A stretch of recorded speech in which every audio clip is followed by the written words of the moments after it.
Hello, I'm Lynn Trapp. I'm a docent at the Tucson Museum of Art.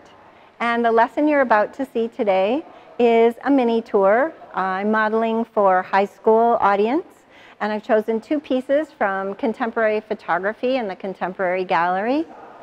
The creations that I made, the iPad tour, the photography images, and the worksheet will be available on the docent website, and you're welcome to download them, print them, use all or parts when you prepare your own high school tour. I hope it's helpful. Well, good morning, everyone. Welcome to the Tucson Museum of Art. My name is Mrs. Trapp, and I'll be your docent today. And it's great to have you with us. I can't think of a better place for a high school humanities class to come on a field trip than the Tucson Museum of Art.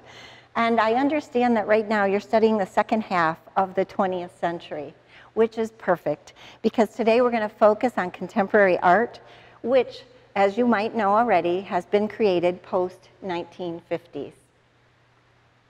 Contemporary artists often deal with topics that address social, cultural, and environmental issues, and their work can shock people, can confront their viewers, or it can take a more subtle approach. But in either case, the goal is to raise awareness and consider some of the challenges of today. So today we're going to look at some of those challenges, and sometimes viewers, when they exit the museum, feel a strong call to action, which means that the artist has spoken directly to your heart. So our tour begins with Southwest photography today, and I'd like to start with this piece by Matthew Moore. So take just a minute now and look at this photograph without talking. I want to give you some time, spend some time observing details, colors, objects, patterns, whatever it is that you notice. So take just a few minutes to take a look at that. If you need to come closer, you're welcome, or stand back. Sometimes it's interesting to look at art from different lengths, up close, far away. Okay, the next thing that I'd like us to do before we begin having a conversation about this work of art is give you a moment to actually record some of the things that you noticed. So I'm going to hand everyone one of these, and there's a place for either writing your observations, what you noticed. Thank you, Catherine. Or you could write questions that you might have, or anything that you want to speculate on, any ideas that you have. Just take about 60 seconds to record some of those thoughts down. I'd like to know what it is that you noticed. So, who would like to share something that you noticed in this piece? Yes, Terry. In the middle, it looks like one of those ancient paintings or line drawings that you see in the middle of the desert, like in Peru or somewhere. Oh, do you see Terry is pointing to this shape right here? Does anybody else have any comments? I think it looks like a floor plan. You think it, okay, Catherine thinks it looks like a floor plan. You think it looks like something maybe from ancient Peru. That's what it reminds me. Sure. What else? Other things that you might have noticed? I noticed all the citrus colors, the greens and yellows, and it looks like limes and lemons to me. And I'm wondering if this is a grove of citrus trees over here. Okay, so you're looking at more of the patterns and the colors that go along with it, and wondering about what those different shades of green might actually be. Something else? Mrs. Trapp, I'm wondering about the bottom part. It looks very unorganized, but in kind of an organized way, with all the vehicles and trailers and buildings. Okay, so you're naming some of the objects that you're seeing, and you're noticing that there's a difference in a patterning from here. Up here, this looks more organized to you, and this looks more maybe in a state of disarray. And what else can you say about the difference between these two things? Well, one looks man-made and the other one looks more natural. Excellent, very good, yes. A lot of man-made devices or objects, machinery versus natural. Good observation. Well, I see that, but I see man actually is all over this picture. I don't see anything that is organic nature, which I guess I mean like the woods or something. Sure. Man has touched this, but I guess what I might think is that this is a priority to him, so it's organized, it's purpose, and this is just a secondary part, which is sometimes in our life, you know, we kind of let things get messy because it's not the most important thing to us. Anyway. So what I think I hear you saying, Kit, is that all of this has been touched by man. Yeah. Okay, but this seems to be a priority because it seems more organized or structured, and this seems to be maybe where the equipment goes at the end of the day after they're done working in this. Your shoes in your closet are just thrown in, you know. Good analogy. I like that. Okay, anything else? Well, I'm thinking about the land use as to what it's actually planted in, and if the browner areas at the top are not planted at all, or if they're just first seeded. Okay, maybe some of the land lying fallow. So now we're kind of talking about geography and these concepts of land use, how mankind uses the land. Here's an interesting question. I hadn't heard anyone bring it up yet, but what is the perspective that we're looking at here? Clearly it's a photograph, but where is the photographer in this image? Isn't it a plane? Out of a plane window because of... Kate is thinking it is a plane, and you're saying that because You see that this structure down below. maybe a plane window or helicopter or something going overhead. A drone? Yeah. Could be. Could be. All right. Well, this is one project that Matthew Moore, the photographer, took of this. Matthew Moore is not just an artist, but he is also a farmer. He's a fourth-generation farmer. And sadly, he has reason to believe that he might be the last of his family's farming generation. Why do you suppose that might be? Why would that be a concern for him? Well, I think, if I'm right, a lot of farms are now government-owned, and so they're just big businesses, and the family farm is going away, and the land's getting used for different things. Okay, so corporate farming, and he's also concerned about population growth at a pretty rapid rate, and concerns about suburbia and land expansion for homes, which raised a question to him about land use, and that's what he wants to talk about.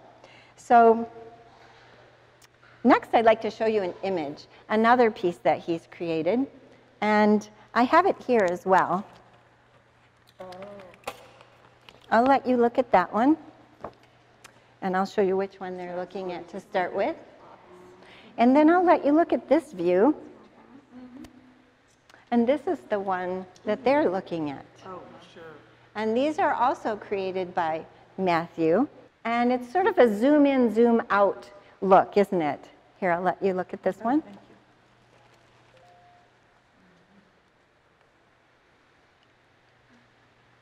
And take a look in the distance of this one. Can you see the city? Yeah, yeah, yeah. This is saying what you said. This to me says this is exactly what I'm afraid of. None of this will exist because the city will move here, but plot by plot it'll be converted.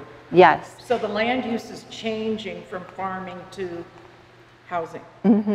And so in Matthew Moore's generation, as a fourth family farmer, he's been watching his family farmland of 100 acres get sold off bit by bit. And what you're looking at when you look at this image is a plot of land. Well, let me back up just a minute. What this is, you said this looked like a floor plan. And it is a floor plan that he planted on 20 acres. It's 20 acres of barley. And this piece is called Rotations, Single Family Residence. So the play on words there of rotations talks about what? As a farmer, what does crop rotation, and rotation in terms of land use, moving from one to another. So this is kind of saying the future won't be crop rotation, but more development on this plot of land. That's possibly what he's saying, and he's planted a 20-acre parcel of barley and created this floor plan to show that the crops are being exchanged for housing, right? Okay. Well, is the house also being replaced? I mean, that looks like it could be a farmer's home in the middle of the orchard there. Because this is his family's farm, okay. yeah, and he still lives there. But this is a statement that he wanted to make because he wants to raise awareness that family farms are in danger at this point. Now this one that I showed you earlier is 35 acres, and this is a blueprint for a suburban subdivision just outside of Phoenix, and that's where Matthew Moore's farm is, his family farms in Surprise, Arizona. And this development was on the books. His grandfather sold the 35 acres, and he drew up this plan for housing complex. And Matthew, to make a statement, planted the homes in sorghum, that's the green, and the roads in wheat. Oh, wow. I thought it was an actual subdivision. I did We too. were looking at the roofs. It looks just like the Monopoly houses. Exactly, exactly. It's pretty clever, isn't it? So asking us to think about what's happening to the land. And here you can see Phoenix and the suburbs and then the land. And as I said, he started with 100 acres and the family is slowly selling off the acreage for development. So he has done these scaled models of these homes, and he says, you might be wondering why a farmer from Phoenix, Arizona, how I got involved in art. And his response is what art is so good at is asking questions. And so he started asking questions once his young son was born, and wondering about what was going to happen in his son's future. And the questions were, why does this make sense? Why is this a better use of land than this? And he doesn't offer the answers. He only raises awareness and gets us to start thinking about how we use land. From there, he started visually documenting farmland post-World War II and sharing his findings. And you know, the big takeaway from his work of art is this sense of loss of a way of life that he had in his family for past generations. But I think it's also hopeful too, because he's using his knowledge to educate other people and to ask them questions, get other people to think about how do we create crops? How do we grow our agriculture? In fact, you can watch a TED Talk on YouTube of Matthew Moore, talking about crops and agriculture, about what he calls placemaking, and about sustainability. He is now busy making videos of plants from the time they're in their seeds growing out of the ground into full harvest, blossom, and then putting them in grocery stores next to the broccoli or the carrots or wherever they're grown, so that children and people who have never experienced farm life can see the magic that can happen from the earth. And he's documenting all of this while it's still with us. So pretty interesting image. Take just a minute longer and write down anything else that strikes you now that we've talked about that might not have caught your attention before. Even if it's go home and watch Matthew Moore's TED Talk. Anyone want to share any final thoughts on Matthew Moore, the farmer, artist, and videographer? You know what's interesting about contemporary artists too is that they create installations often, right? So they work in multimedia. So he started with farmland, then he went to photography, then he turned the land into environmental art and photographed it. And now he's making videos with other videographers and friends of his to take the word out to young people about farming and the importance. Well, I wonder if this is in Phoenix, I know water is always a big issue. Will they use more water if it's all developed for people, or is it better if it stays in farmland? And the other question I keep, if we take up all the farmland for people, where are we going to have food come from? Right. I think those are to me, those are big questions too. They are big questions. And I haven't lived here that long, but I know down around Swarita, I think it is, there are pecan orchards that farmers planted way back in the day, and I think that takes a lot of water too. And I'm not sure to water a pecan orchard if it takes more water than to put in one of these types of developments where everyone's taking showers and running their dishwasher, right? And so on. So those are questions that I think more is hoping that we all start asking, and maybe that is the call to action that he wants us to take. So we're right now in the Joyce Brown Gallery, which houses our contemporary art. And as you can see from looking around in the gallery, contemporary artists deal with a wide variety of materials. And their job is to be innovative and challenge traditional thinking and come up with new ways to sometimes shock us, to sometimes confront us with difficult issues, or on a more subtle level, sometimes artists like to just present ideas that leave us pondering, and if we listen carefully to the artist's message, maybe even a call to action from a piece of art that we think about a little bit later. But what draws me to contemporary art that I love so much is I love the ambiguity of it. I love how it's like putting together a puzzle, which is just something I like to do. And the longer I look at a piece of contemporary art, the more questions I have and the more puzzle pieces I find. I don't always find the pieces to put together, but it tickles my brain. It gives me things to think about. So I'd like to spend some time looking at this particular piece of art. Take a minute to just look at it and think about first impressions. Where does your eye go? Don't say it out loud. Just think about it for a minute as you're looking at it. Notice in your mind's eye what draws you and where your eye travels.